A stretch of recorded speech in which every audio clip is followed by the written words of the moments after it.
Producers, if you want your chord progressions to sound more emotional, I'm going to show you right now one chord that is going to bring out more expression, more color, and more vibe out of your individual chords and your chord progressions. So here's what you're going to learn. Number one is we're going to go over the chord itself in isolation. And number two, we're going to talk about how to use the chord in different progressions. And lastly, I want to hit you to the action steps that you're going to take on this information, because a lot of teachers will just teach you the info and say, have a merry time trying to figure it out. But I want to, yes, teach you the information because that's the first part of learning. But the second part of learning is actually applying it and using it. And so we're going to talk about that at the very end of this video. So the emotional chord I'm referring to today is actually more commonly known as a slash chord. And the reason it's called a slash chord is because if we just play like a regular chord, let's say G major, you'll notice right over here that it just says G, right? And if I put a G in the bass, it still says G, nothing changes.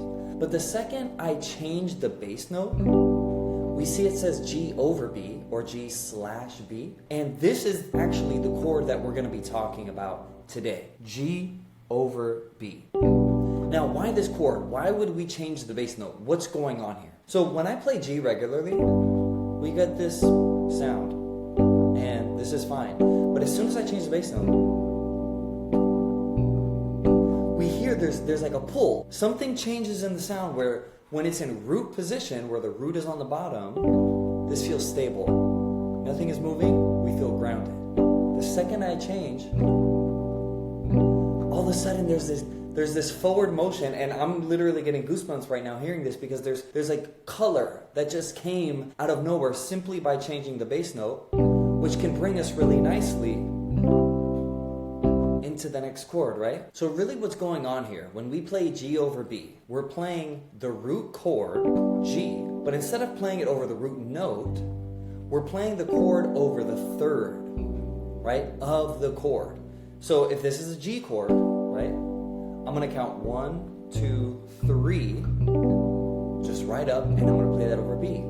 So if this is in a different key, let's just say we're playing C, and I want to make that chord the emotional quality, right? So if I have C major, and I put that over C, I'm just going to have a C chord, as we've discussed. But if I want to give it this emotional pull to it, I would actually do the same thing, and I would put it over the third. So here's my C, I have C on the bottom, and I'm going to count up 3. 1, 2, 3. And then now my C has that same color, so then I can say,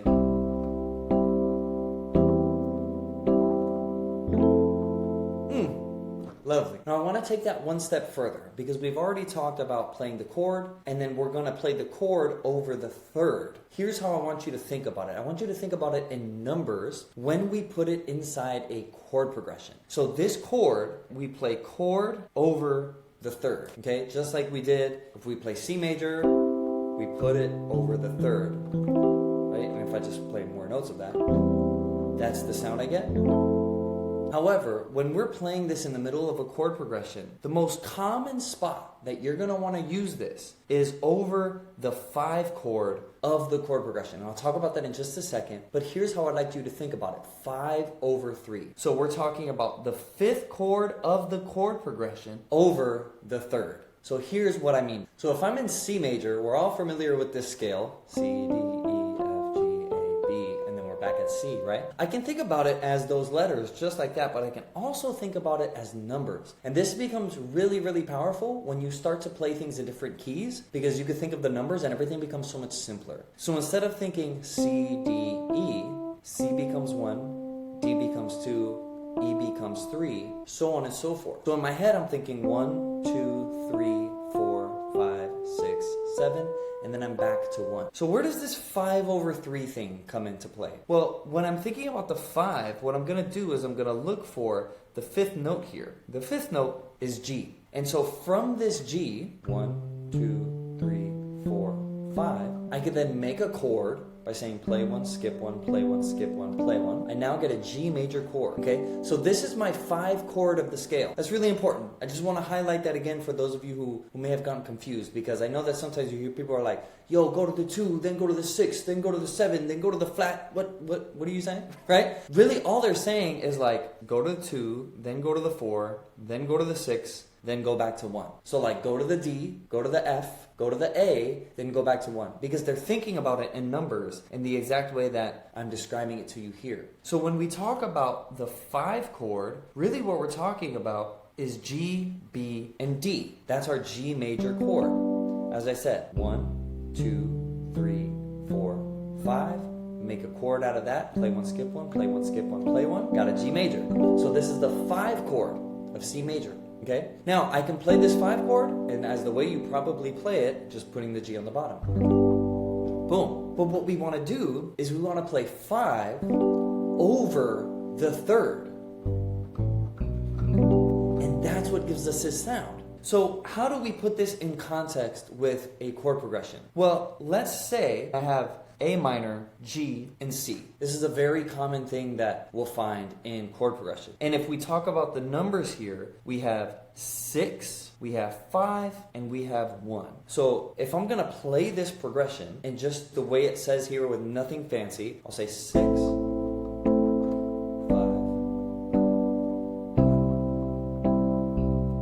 One more time for the people in the back.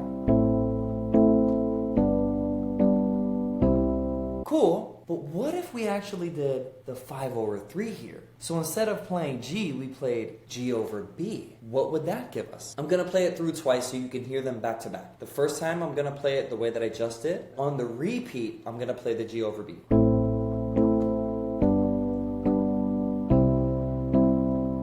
Here we go.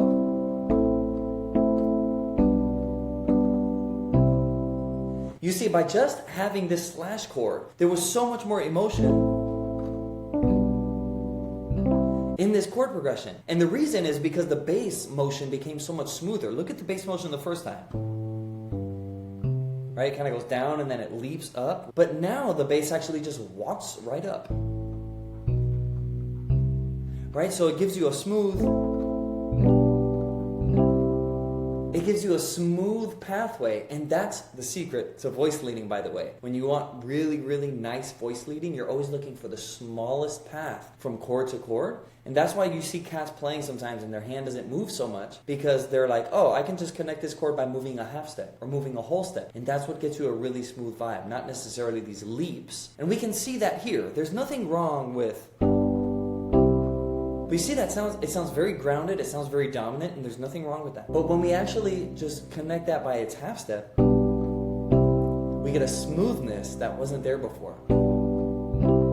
And we're not even playing 9s, 11s, flat 9s, sharp this and that. Like, we're not even doing anything crazy. All we're doing is putting the 5 chord over the 3rd in the bass, and then we're hitting. Boom, super simple. And this works really, really well in minor too, by the way. This is not just a major move. So let's say we have this minor chord progression that's actually B flat 13 sus. I know that sounds fancy. I'll talk about that in a second. It's actually very, very simple. To G to C minor. Okay, when we're thinking about that in numbers, we actually have flat 7 to 5 to 1. Okay, because in minor, when you're talking about the C minor scale, 1, 2, flat 3, 4, 5, flat 6, flat 7. That's why we have a flat 7. I know it sounds like, it's more syllables, but it's really just like that's the note we play in that scale.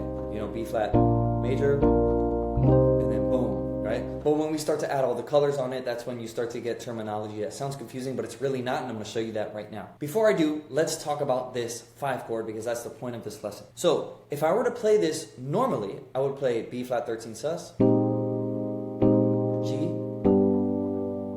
C minor. Cool. I could probably try to find something in there that maybe makes it sound a little bit smoother.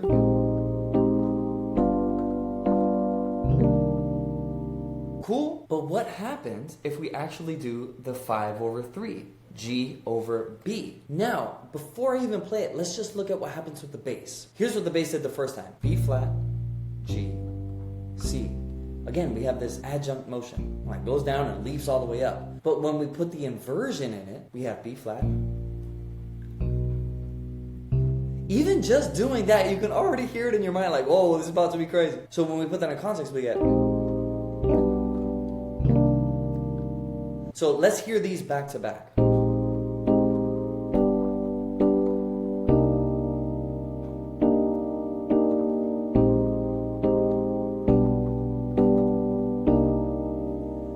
man, you see how much more emotional pull and how much like forward motion you get going into the C minor chord, going into the 1 chord? It's really amazing. Real quick, I do want to talk about that B flat 13 sus, because I know some of you are like, what's the 13 sus? What does that mean? So B flat 13 sus means it's a dominant chord, but actually instead of the 3rd, you're playing the 4, and you're playing the 9 also, and you're also playing the 13 in there. Now, you see how that was already really confusing? You're like, what? How do I voice that? That was me a long time ago, until I learned something called the grip system, which actually makes chords like these so much easier. Because check this out. If I'm playing this using the grip system, all I have to do is think about A flat major over B flat. Because if I play an A flat major, I mean, I'm sure you've played this chord a million times, nothing crazy, right? And I put that over B flat, boom, it automatically gives me that chord. And here's the cool thing, if I want to get some of the more fancier stuff, all I need to do is maybe change like 1 note of this. So instead of playing C, I'll play B.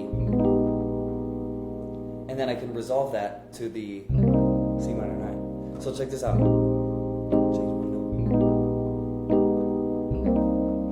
Right? And I can already start getting some cool chord progressions. This is the power of the grip system. It simplifies what's advanced harmony and like usually where you have to learn all this theory to get it down first into these simple 4-note shapes that you can start playing.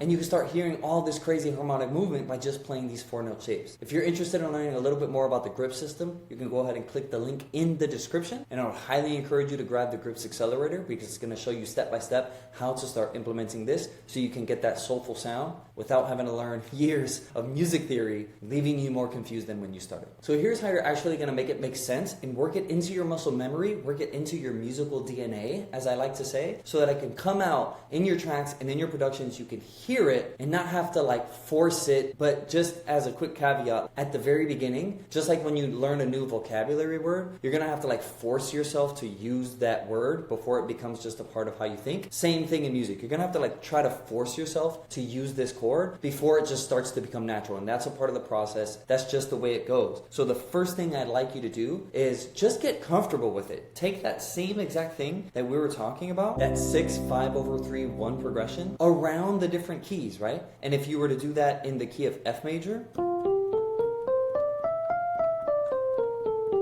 right? If we find the 6th chord, 1, 2, 3, 4, 5, 6, play 1, skip 1, play 1, we get D minor. I'm not necessarily going to walk you through all 12 keys in this progression, but just to give you a quick example,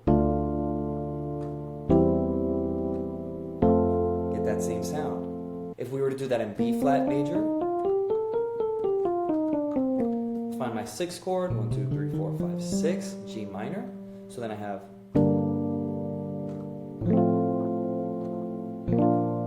so I have that same sound. And just for fun, I'll do one more. We'll do it in the key of E flat.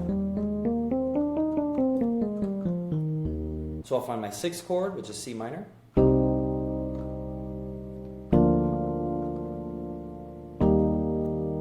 See, I'm getting that sound across the keys, because here's the thing, you're not always going to use it in C major, you're not always going to use it in F major. Sometimes you may be hearing a beat in the key of A flat major, right? Hearing something beautiful, and when you get to A flat major, you're going to want to use the sound. You see what I'm saying? That's why it's important. So take it all around 12 keys, and then the minor version as well, you can take that one around the 12 keys.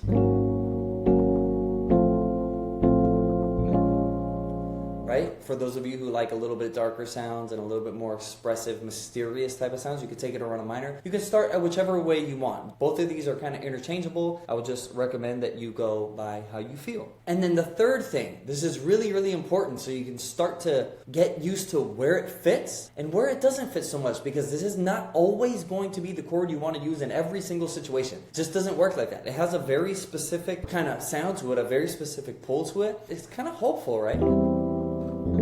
So if I'm making something that's like dreary, if I'm making something that doesn't have this hopeful, this kind of bright, maybe almost nostalgic, kind of gospel-y type of sound, I'm not going to want to use this chord. So here's the point. So that you can get used to where it works and where it doesn't work, every chord progression that you know, every chord progression that you come across, every single time you play a 5 chord that goes back to 1, or a 5 chord that goes to the 6, try to use the 5/3 and see if it works. Sometimes it will, Hey! Sometimes it won't.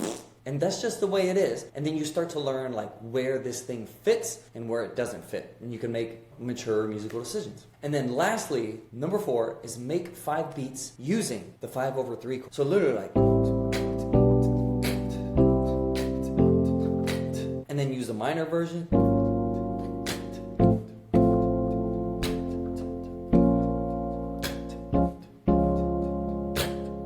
Possibilities are endless, but once you start writing music with this guy, this is where it becomes really, really embedded in your fingers. So here's a quick recap on everything that we've spoken about. Number 1, we talked about the chord itself. C over E, G over B. And we want to think about that as 5/3 because that's where we're going to use it in chord progressions. Number 2, we talked about how to use the chord in these progressions. We talked about the major example where you can go from 6 chord to the 5/3 chord to the 1 chord and how that gives you smooth bass leading, the walk up, and that's why it sounds so awesome. And then we looked at an example in minor where we have the same exact thing and we walk it up and we can get that sound. And then we took a look at 4 ways that you can take action on this so that it becomes part of your musical DNA. So this is not just something you learn and then you forget about next week, but it's something you learn and then by next week you're already better at using it. If you like this video, please go ahead and click the like button below. If you want more content like this, please go ahead and click the subscribe button below. And let me know in the comments, was this valuable to you? Also let me know in the comments what other kinds of things that you'd like to learn so I can make videos specific to you and your piano for production journey. And lastly, if you're interested in learning more about the grip system that I'm using to play pretty much everything I've played on this video, then go ahead and click the link below this video and join the Grips Accelerator because it's the best thing that you're ever going to do for your piano game as a producer and as a songwriter and as an overall musician. My name is BruceBeats. I'll see you in the next one. Peace!